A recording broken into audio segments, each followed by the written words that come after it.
dengan Bali Jaga melakukan perjalanan syiar ke wilayah Kokak. Setibanya beliau di sana, beliau bertemu dengan seorang penyadap merah yang terkenal sombong dan congkak di daerah tersebut yang bernama Cakrajaya.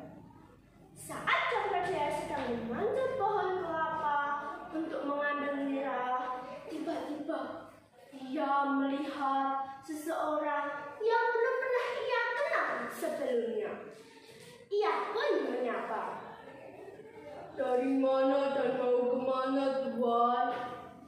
Sapa Cakrajaya.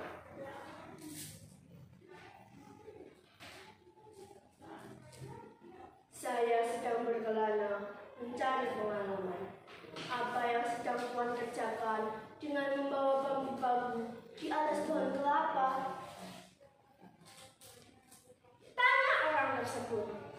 Kemudian Cakrajaya pun menjelaskan dengan angkuhnya bahwa dia sedang mencari nira atau legen untuk dibuat gula kelapa. "Di desa ini, sayalah yang paling mahir membuat gula kelapa. Dalam sehari, saya mampu mengumpulkan nira lebih banyak daripada yang lain," ucap Cakrajaya. Orang itu pun tertarik dan berniat untuk belajar membuat gula kelapa. Segera Cakrajaya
hanya ketakwaannya yang membedakan.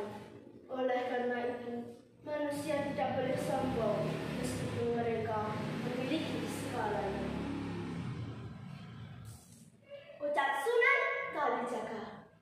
Untuk menjadi pengikut Sunan Kalijaga, ia harus memenuhi beberapa syarat. Kemudian, ia diajak ke suatu tempat. Di tempat tersebut, Sunan berpesan agar ia bersedia menunggu tempat tersebut sampai beliau kembali. Sunan Kalijaga melanjutkan perjalanannya ke arah barat untuk bertemu dengan anggota Wali Songo yang lain.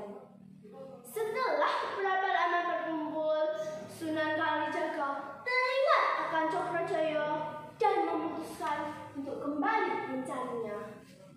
Tidak terlalu sulit bagi beliau untuk menemukan di mana Cokrajaya dulu ditinggal dan diminta untuk menunggu. Beliau yakin Cokrajaya masih berada di tempat itu. Untuk mempermudah mencarinya, Sunan Kalijaga membakar hutan itu. Hutan terbakar hebat, nyala api di mana-mana. Hawa sangat panas, asap melambung tinggi, dan hewan-hewan pun berlarian. Sunan segera mendekat.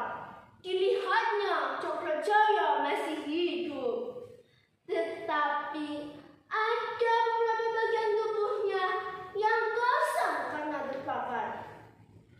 Karena Cokrajaya sudah teruji kesediaannya, maka Sunan berkenan mengangkatnya sebagai pengikut.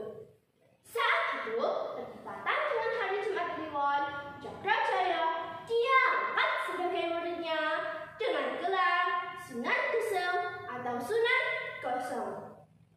Dan ia pun diizinkan untuk ikut membantu Sunan Kalijaga menyebarkan agama Islam. Dan untuk mengabadikan nama Sunan Geseng, di bekas hutan ini telah dibangun monumen petilasan Sunan Geseng. Bangunan tersebut berada di Dusun Mulaan, Desa Harjorejo, Kapanewon Pokot, Kabupaten Kulon Progo. Nah, asik bukan ceritanya? Demikian cerita tentang petilasan Sunan Geseng. Adapun pesan moral dari cerita tersebut, yakni kita tidak boleh sombong meskipun kita memiliki segalanya. Karena di hadapan Allah Subhanahu wa Ta'ala, semua manusia sama derajatnya. Terima kasih. Wassalamualaikum.